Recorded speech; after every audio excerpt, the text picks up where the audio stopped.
अस्सलाम वालेकुम। Pakistan property leaders से मैं राना अदनान मुदस्सर हूँ, बहरिया टाउन कराची में। बहुत सारी वीडियोस हम लोग रियल एस्टेट से मुतालिक बनाते हैं। पिछले कुछ अर्सा में मैंने कुछ वीडियोस रिकॉर्ड की जिसमें ये सजेस्ट किया आप लोगों को कि रफ़ी क्रिकेट स्टेडियम और ग्रैंड मस्जिद की सराउंडिंग में जितनी भी प्रॉपर्टीज़ हैं, वो कमर्शियल हों या रेजिडेंशियल हों, वो प्राइवेट प्रोजेक्ट्स हों या बहरिया टाउन की तरफ से ऑफिशियली आपको ऑफ़र किए गए प्रोजेक्ट्स हों, उन सब में मैं आप लोगों को रिकमेंड करता हूँ कि आप लोगों को इन्वेस्टमेंट करनी चाहिए। वो क्यों करनी चाहिए उसकी वजूहात यहाँ बयान करता हूँ और इसके ऊपर हम लोग बात करते हैं। अगर आप लोगों का कुछ फीडबैक हो तो आप लोग ज़रूर कमेंट बॉक्स में कमेंट कीजिएगा ताकि नई आने वाली वीडियोस का हम लोग ज़रूर डिस्कशन करें। आपके उन पॉइंट्स को अपनी फर्दर वीडियोस का टॉपिक बनाएंगे।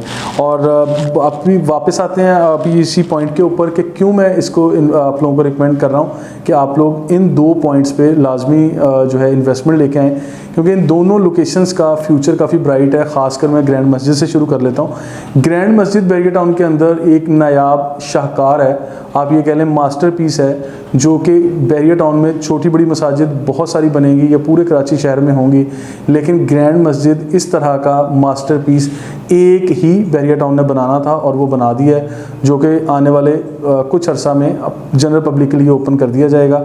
इसके अकब में बिल्कुल इकरा यूनिवर्सिटी का कैंपस का क़याम भी है, जिसमें बहुत बड़ी लाइब्रेरी का क़याम भी किया जाएगा और वो आप लोगों के लिए ओपन की जाएगी। अभी ग्रैंड मस्जिद के लिए मैं क्यों ज़्यादा फोकस कर रहा हूँ कि ग्रैंड मस्जिद बहरिया टाउन के मुख्तलिफ लोकेशन से, जहाँ पर रेजिडेंशियल एरियाज़ हैं, क्योंकि अच्छी खासी हाइट पर बनी हुई है, तो बहुत सारी लोकेशन से इसका व्यू बड़ा खूबसूरत मिलता है। मेन जना एवेन्यू से, अली ब्लॉक की तरफ से, मिडवे कमर्शियल 2 की तरफ से और प्रीसिंक्ट 16, बहरिया पैराडाइज और भी दीगर इलाकों से इसके बड़े खूबसूरत मनाजिर देखने को मिलते हैं। जिन लोगों ने अबू धाबी वाली मस्जिद देखी हुई है, शेख ज़ैद मस्जिद, उन लोगों को एक्सपीरियंस होगा कि शहर के सेंटर में वाक़या एक ग्रैंड मस्जिद या इस तरह का एक मास्टरपीस जो आपको दूर दराज इलाकों से भी नज़र आता है, तो उसकी सिनरी की क्या अहमियत है। इसीलिए मैं कहता हूँ कि यहाँ पे फ्यूचर में लोग विश करेंगे कि ऐसी लोकेशन पे आप लोगों का अपार्टमेंट हो, आप लोगों का घर हो और आप लोगों के अपार्टमेंट या घर के टेरेस से, विंडो से आप लोगों को इस तरह के लाइफ टाइम एक खूबसूरत सिनरी मिले। यहाँ पर हाई राइज बिल्डिंग्स बनेगी, तो मैं आप लोगों को रिकमेंड करता हूँ हर वो हाई राइज बिल्डिंग जिसके अंदर मतलब जिसके आप चौथे 5वें फ्लोर से लेके 18वें फ्लोर तक भी जाएंगे तो आपको इसका बड़ा खूबसूरत व्यू मिलेगा। आप लोग वहाँ पे अपार्टमेंट्स की बुकिंग करवाएं। और लेकिन इस चीज़ को पहले अंडरस्टैंड कर लें कि आपके अपार्टमेंट की खिड़की से लेके ग्रैंड मस्जिद तक उसके इन बिटवीन कोई बिल्डिंग दूसरी ना बने।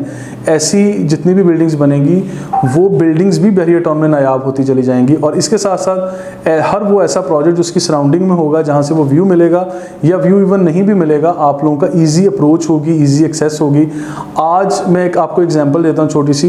अगर हम लोग इस्लामाबाद शहर का नाम लेते हैं which is capital of Pakistan, तो हमारे माइंड में जो फैसल मस्जिद है वो आती है और उसकी तस्वीर सोशल मीडिया पे फ्लोट होती हैं, हर जगह पर उसका तज़किरा होता है।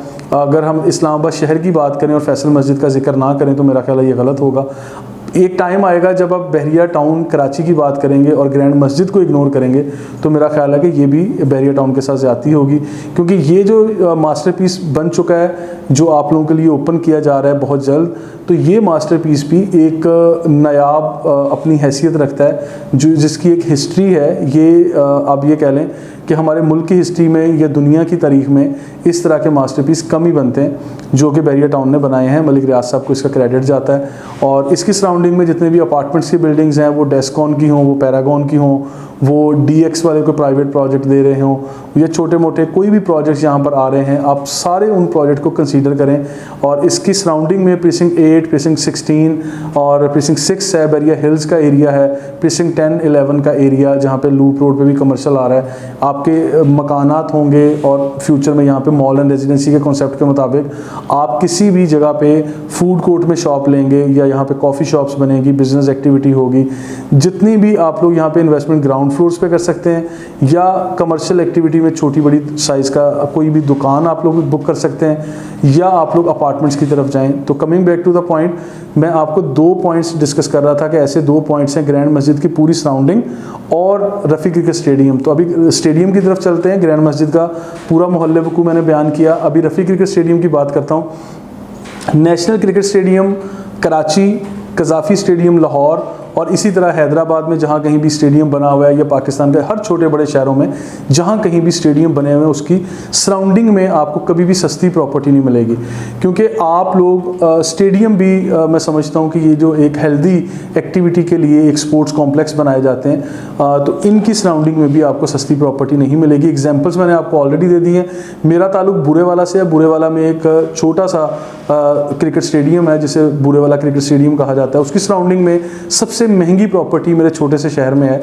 तो इसी तरह से मैं आपको एग्जांपल देता हूँ, नेशनल क्रिकेट स्टेडियम की एग्जांपल दे दी, लाहौर में कज़ाफ़ी स्टेडियम की दे दी, गुलबर्ग का इलाका और कैनाल रोड का इलाका या कज़ाफ़ी स्टेडियम की सराउंडिंग में लाहौर का महंगा तरीन इलाका कंसीडर किया जाता है। बिल्कुल इसी तरह नेशनल स्टेडियम कराची देख लें तो उसकी सराउंडिंग में जो भी कहीं हाई राइज बिल्डिंग्स हों, छोटे बड़े अपार्टमेंट्स हों, कमर्शियल एक्टिविटी हो, उसको अगर आप लोग अभी रियलिस्टिक होकर देखेंगे तो आपको कहीं कम प्राइस में सस्ती प्रॉपर्टी आपको कहीं नहीं मिलने वाली। तो आप लोग भी इंतज़ार करेंगे आने वाले उस टाइम का जब यहाँ पे PSL होगा, रफ़ी क्रिकेट स्टेडियम में बहरिया टाउन इसको बड़े एग्रेसिव वे में कामयाब कर रहा होगा।